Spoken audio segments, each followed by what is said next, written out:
नमस्कार जय जगन्नाथ। मास भितर जदि धर्मर मास कार्तिक को कह जाए ताहले सबुठु श्रेष्ठ मास मार्गशीर मास को कह जाए। आउ एई मासरे माँ लक्ष्मी मर्त्य परिक्रमा करती एवं समस्त उपरे तांकर कृपा वर्षा करती। आम ओडिशावासी घरे घरे गोटे सुंदर ओषा पालन करते मार्गशीर मासरे जार ना होची माणबसा। घरे घरे यही माणबसा हुए। आपण माने माणबसार गीत जो घरे घरे गाँती बा लक्ष्मी पुराण आपण माने निश्चय शुणिथिबे। जो लेखा अच्छी श्रिया चांडालुनी जी कि माँ को पूजा आराधना करुला।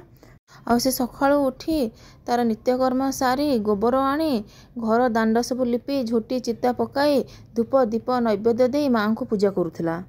आतेबले माँ लक्ष्मी मर्त्य परिभ्रमण करुले से जाए श्रिया चांडालुर घरे पहुँची। चंडालुर से भक्ति को देखी माँ प्रसन्न होई ताको वर प्रदान करथिले।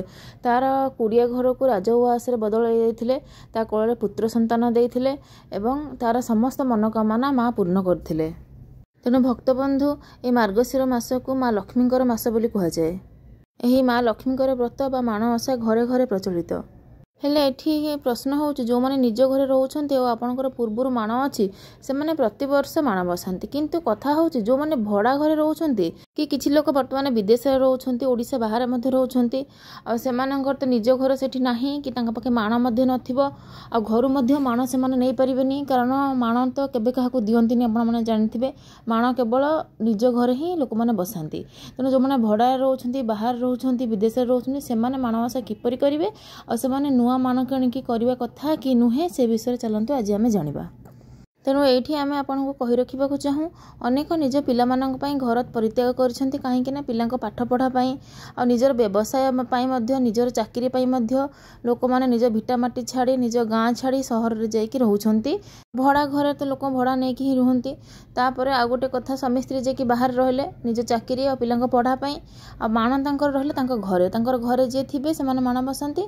किंतु एठी से माने केमती कोन पूजा केमती करिवे हेले आपण जानी रखा उचित जे आपण जदि वर्ष वर्ष धरिकी भड़ा घरे रहउछन्ति आ सेठी आपण चाकरी बाकरी पूरा स्थायी चाकरी बाकरी सेठी आपण पिला छुआ जन्म हेले पिला छुआ बड़ हेले पाठ पढ़िले से माने केबे भी माणबसा देखि पारलेनी आ से माने भाबिले बोधे तांकर माणबसा नाही। से पिला छुआ जतबे बड़ हेबे बाहासा हेबे से माने भी सेया भाबिबे जे हमर तो गाँ रे माण बसुची हमर किछि बसिया दरकार नै हमर पूजा करिया दरकार नै।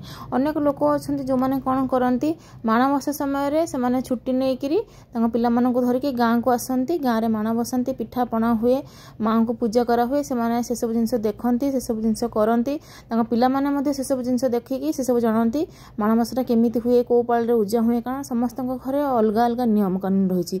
कहा कहार 3 पाल रे उजे दियंती कहा कहार 4 पाल रे उजांती तो कहा कहार मार्गशीर मासरे न उजेकी मध्य ता पर उजांती। तो निज घरर जहाँ परंपरा अच्छी से अनुसार माणबसा समस्त अलग अलग प्रकार हुए। समस्त माणबसा सम्मान केबे भी हुएनी। तेणु जो मानकर प्रश्न थिला आमे भड़ा घरे माण बसई पारिबु कि नहीं निश्चित भाव में आपण भड़ा घरे माण बसई पारिबे। यदि आपणकर माण अच्छी आपणकर गाँ घरे आ आपणकर खटुली माण सब सेठी अच्छी तेणु आपण श्रीक्षेत्र पुरी जाए सेठू गुआ आनी जदि आपण माण बसैबे ताहले एथिरे आपणकर कौनसी असुविधा नाही। आपणकर तो गाँव में माण बसब ही बसब गाँव जहाँ लोक मैंने अच्छा आपणकर परिवार वर्ग से माण बसैबे। किंतु आपन जदि भड़ा घर रोचने ताहले आपण लक्ष्मी को पूजा करें माण मध्य बसई पारे। लक्ष्मी को पूजा कौन असुविधा ना माँ केबे मध्य रुष्ट हुंती नहीं। आपण भड़ा घरे मध्य चाहिए माण बसई पारे से कौन प्रकार माने द्वंद्व नहीं कौन प्रकार द्वंद्व आप मन में रखु ना। आपण भावुंट कि माने 2टा बाण बसिले खराब बोली आम घरे गोटे बसौछन्ति मु तो सान मु कहीं बसैबी सेमती किछि नाई। जी पूजा करिवो माँ को कृपा ताकू डायरेक्ट प्राप्त हेबो। यदि घर लोक पूजा करछन्ति तांको तांकर आशीर्वाद मिलिबो माँकर। आपण जदि करूना ताले आपण भी करंतु जी जेमती पूजा करिवो माँ ताकू सेमती का आशीर्वाद देबे। पूजाटा निज ऊपर डिपेंड करूची किए कहा पई करि देबो से जिंस केबे भी नाही। आपण निजे यदि भगवान को प्रार्थना न करिवे भगवान मध्य आपण पाखु केबे भी आसीबेनी।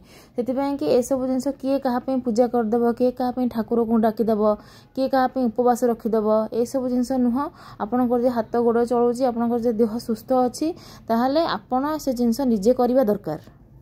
यह हूँ शास्त्र सम्मत। आप निहाती भाव माण बसातु जमती आपण मैंने जानते जो मैंने माँ लक्ष्मी की पूजा करते घरे केबे मध्य अर्णरे असुविधा हुएनी। माने सबुबले पेट सब पूरा रोथिबो आउर खाइबारे केतेबेले असुविधा माने रहउनथिबो आउ सेमानक घर धन धान्य सबुबले पूर्ण थिबो। ताहले माँ को पूजा करिवार असुविधा रहिला कोठी तो माँ को समस्ते पूजा करें सी भड़ा घर हो कि निजर घर हो से किसी कथा ना गाँ घर हो कि आप सहर में रुहतु जो रुहतु भगवान को डाकिबार कौन नियम ना आपड़ जिते बड़े चाहिए माँ को पूजा करें माँ को माण बसई पारे आपण माण जेहेतु आप घरे अच्छी आप श्रीक्षेत्र गुआ आणिकी माने जगन्नाथ धाम पुरी जो आप जी से गुआ आणिकी आप घरे माण बसई पारे से कौन प्रकार असुविधा ना जदि आपण पाखे माण धान ना आप बाहर रोचे आपन को धान मिलूनी ताहले आपन गोटे काम करें आप नॉर्मल माँ को फोटो को आप पूजा करें आपन पाखे निश्चय माँ को फोटो कि माँ को मूर्ति जहाँ भी आपन पाखे थी आप मार्गशीर मासर प्रत्येक गुरुवार माँ को धूप दीप नैवेद्य देकी सकाळु बाल भोग लगे बाल भोग आप फल लगे पारे मान 10 प्रकार फल लगे पारे ना 10 प्रकार फल जब आप पाखे नथिबो ताहले आपण फल को काटिकी 10 ठा रखिकी पूजा करें तापर दीपर आप संकुड़ी भोग लगे माँ को फोटो आगे कि माँ को मूर्ति आगे केमती लगे संकुड़ी भोग आप बिना पियाज रसुण तो सब तैयारी करेंगे आप जानते सब घीओ आप तैयारी करेंगे भात डाली तरकारी शाग जहाँ भी आप करें भजा खीरी तापर मंडा पिठा एसबू करी आपण पूजा करेंगे दीपर तापर संध्या बेला आप जो पिठाटा करेंगे मंडा पिठा 10टा खंडे मंडा पिठा संध्या बेला आप पूजा करेंगे एमती करी माँ को 10 प्रकार फूल देवे 10 प्रकार फूल भी न मिले 10टा फूल भी माँ को आप अर्पण करेंगे और जब आप पद्म फूल मिलूँ आप सहर में ताहले आहरी भल माँ को पद्म फूल बहुत पसंद आप पद्म फूल माँ को दे पारे तापर दुर्लभा पत्र दे पारे तो एमती करके आप माँ को पूजा करूँ आप घी दीप जलेबे से दिन सकाळु सकाळु तापरे घरे घर दुआर मुहरे आप कलश रखिए कलश तो केमती रखिए आप जानी कलश किसी पवित्र जल रखिए गंगा जल आजिकल ऑनलाइन भी गंगा जल मिल जाऊँगी गंगा जल नथिबो ताले पवित्र नॉर्मल पानी भल पानी आप रखिपारे से आंब डाला रखिए तापर आप माने नड़िया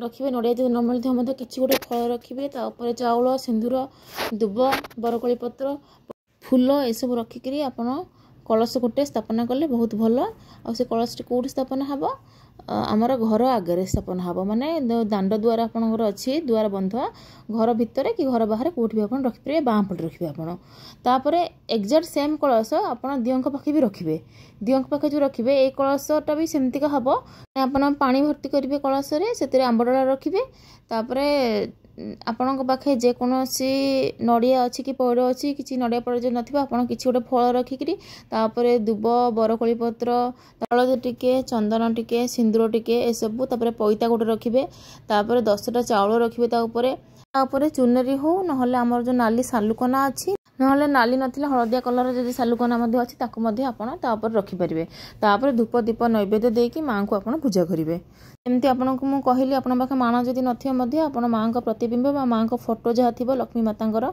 लक्ष्मी नारायण का फोटो तो समस्त पाखे थी आप से फोटो को ना माँ का प्रतिबिंब जदि थी माँ का मूर्ति किसी थी आप से 3 थर आप जमी मुझे कहली बाला भोग संकुड़ी भोग और संध्याकालीन भोग आप माणबसा गुरुवार 10टी फूल देकरी माँ को पूजा करें आ अति बेसी आप किसी न कर माँ को अति प्रिय हूँ आपणकर गुड़ छेना को आप चकटिकी 10 ठा रखिकी 10टा फूल देकी माँ को आप पूजा करेंगे आ 10टा मंडा पिठा देले बहुत माँ खुशी हे ये यदि आप पूजा करेंगे ताले माँ को आशीर्वाद आपण सर्वदा बनी रहा सबू प्रकार दुख माँ हरण करदे माँ को कृपा दृष्टि सब आपण माँ को आशीर्वाद सब आपणकर सब मंगल हम आपन जब एमती पूजा कर पर पीढ़ी शिखिबे जे माण गाँव में आम माण बसैकी केमती पूजा करेंगे कारण सब लोग तो गाँव रही पारे निज चाकरी बाकरी निज पिला छुआ पाठ पढ़ापी समस्ते अलग अलग रोचंती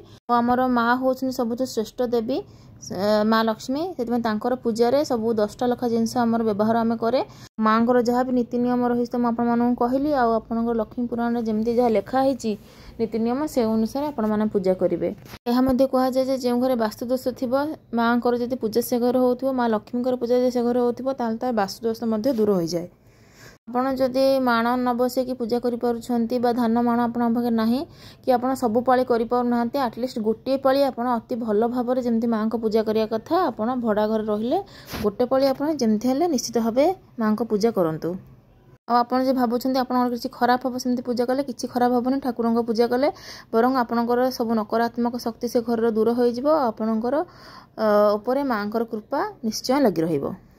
ଆଉ ଆପଣଙ୍କର ବୋହୂ ମଧ୍ୟ ଆପଣଙ୍କଠୁ ଏକଥା ଶିଖିବ। ପୁଅ ବାହା ହେଇକି ଆସିଲା, ବୋହୂ ମଧ୍ୟ ଆପଣଙ୍କର ସିଏ ବି ଶିଖିବ ଯେ ଲକ୍ଷ୍ମୀ ପୂଜା କେମିତି କରନ୍ତି। ସିଏ ବି ଆପଣଙ୍କର ଏହି ଜିନିଷକୁ ଆଗେଇ ନେବ। ତା ବଂଶଧରମାନେ ମଧ୍ୟ ସେଇ କାମ କରିବେ, ଏମିତି ପୂଜା କରିବେ ମାଆଙ୍କୁ, ଆଉ ମାଆଙ୍କର ଆଶୀର୍ବାଦ ମଧ୍ୟ ଲାଭ କରିବେ। କିନ୍ତୁ ଆପଣ ଯଦି ପୂଜା କରିବେ ନିଜେ ଘରେ କରୁଛନ୍ତି, ମୁଁ କାହିଁ କରିବି ଭାବିକିରି, ଆପଣଙ୍କର ପରପିଢ଼ି ମଧ୍ୟ ଏ ଜିନିଷ କିଛି ଜାଣିପାରିବେନି, ଆଉ ମାଆଙ୍କର ପୂଜା ଅର୍ଚ୍ଚନା କିଛି ମଧ୍ୟ କରିବେନି। ଆମର ଓଡ଼ିଆ ସଂସ୍କୃତି ପରମ୍ପରା ବିଷୟରେ ମଧ୍ୟ ସେମାନେ କିଛି ଜାଣିପାରିବେନି। ଆପଣଙ୍କର ବୋହୂ ଯିଏ ହେବ ସିଏ ତ ଭାବିବ ଯେ ଶାଶୁ ତ ଆମର ପୂଜା କରୁଛନ୍ତି ଗାଁରେ, ମାଣ ଅଛି ଗାଁରେ, ମୁଁ ଆଉ କରିବିନି।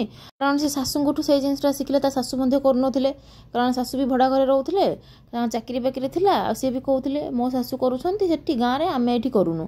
ବୋହୂ ବି ସେ କଥା ଶିଖିଲା। ତାପରେ ସିଏ ବି ତାପରେ କ'ଣ କରିବ, ଗୁରୁବାର ଦିନ 9ଟା ବେଳକୁ ଉଠିବ, ତାର ମାନେ ପିଆଜ ରସୁଣ ଜିନିଷ କରିକି ଖାଇବ, କି ଆଇଁଷ ଖାଇବ। ଏଇସବୁ ଜିନିଷ ଗୁଡ଼ାକ କଲେ ମା ଲକ୍ଷ୍ମୀ ବହୁତ ରୁଷ୍ଟ ହୁଅନ୍ତି।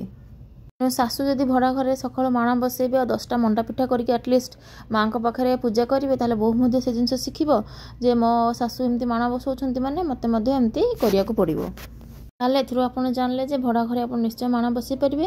ଆପଣ ଶ୍ରୀମନ୍ଦିର ଯାଇ, ଶ୍ରୀମନ୍ଦିରର ଯେଉଁ ବିମଳାଙ୍କ ମନ୍ଦିର ଅଛି ବା ମା ଲକ୍ଷ୍ମୀଙ୍କର ମନ୍ଦିର ଅଛି, ସେଠୁ ଆପଣ ଗୁଆ ଆଣିକିରି, ଧାନ ଆଣିକିରି ମଧ୍ୟ ଘରେ ମାଣ ବସାଇ ପାରିବେ ବା ଭଡ଼ା ଘରେ ମାଣ ବସାଇ ପାରିବେ। ଆପଣଙ୍କର ପରପିଢ଼ି ମଧ୍ୟ ଏସବୁ ଜିନିଷ ଦେଖିକି ସେମାନେ ମଧ୍ୟ ଏମିତି କରିବେ। ତ ଏଥିରେ କିଛି ଅସୁବିଧା ନାହିଁ କି କିଛି ଖରାପ ହେବ ବୋଲି ଆପଣ ଭାବୁଛନ୍ତି, ସେ ବି ଭାବିବାର ନାହିଁ। ଆଉ ଆପଣଙ୍କୁ ଯଦି ଭିଡ଼ିଓଟି ଭଲ ଲାଗିଥିବ ତାହେଲେ ଭିଡ଼ିଓଟିକୁ ଅଧିକରୁ ଅଧିକ ମାତ୍ରାରେ ସେୟାର କଲେ ଯେଉଁ ଲୋକମାନେ ମାଣ ବସାଇ ପାରୁନାହାନ୍ତି କି ତାଙ୍କ ମନରେ କିଛି ସଂକୋଚ ଅଛି, ତାଙ୍କର ଏ ସଂକୋଚ ଦୂର ହେବ ଏବଂ ସେମାନେ ମଧ୍ୟ ମାଣ ବସାଇବେ। ଆଟଲିଷ୍ଟ ସବୁ ପାଳି ନ କଲେ ମଧ୍ୟ ଗୋଟେ ପାଳି ଭଲ ଭାବରେ ଆପଣମାନେ ମାଆଙ୍କର ନୀତି ଯେମିତି ଅଛି ସେଇଭଳିଆ ଆପଣ ମାଣ ବସାଇକି ମାଆଙ୍କୁ ପୂଜା କରନ୍ତୁ। ମାଆଙ୍କର ଆଶୀର୍ବାଦ ଆପଣଙ୍କ ଉପରେ ସବୁବେଳେ ଲାଗି ରହିବ। ପୁଣି ଦେଖା ହେବ ଗୋଟେ ନୂଆ ଭିଡ଼ିଓରେ। ବର୍ତ୍ତମାନ ରହିଲି। ଜୟ ଜଗନ୍ନାଥ, ଜୟ ମା ଲକ୍ଷ୍ମୀ। ଆଉ ଯଦି ଚ୍ୟାନେଲଟିରେ ଏମିତି ନୂଆ ନୂଆ ଭିଡ଼ିଓ ଆପଣ ଦେଖିବାକୁ ଚାହୁଁଛନ୍ତି ତାହେଲେ ଚ୍ୟାନେଲଟିକୁ ସବସ୍କ୍ରାଇବ୍ କରିଦେଲେ ଆପଣମାନେ ଏମିତିକା ନୂଆ ନୂଆ ଭିଡ଼ିଓ, ବହୁତ ବଢ଼ିଆ ବଢ଼ିଆ ଟପିକ୍ ଆଗକୁ ଆସିବ, ଆପଣମାନେ ଦେଖିପାରିବେ।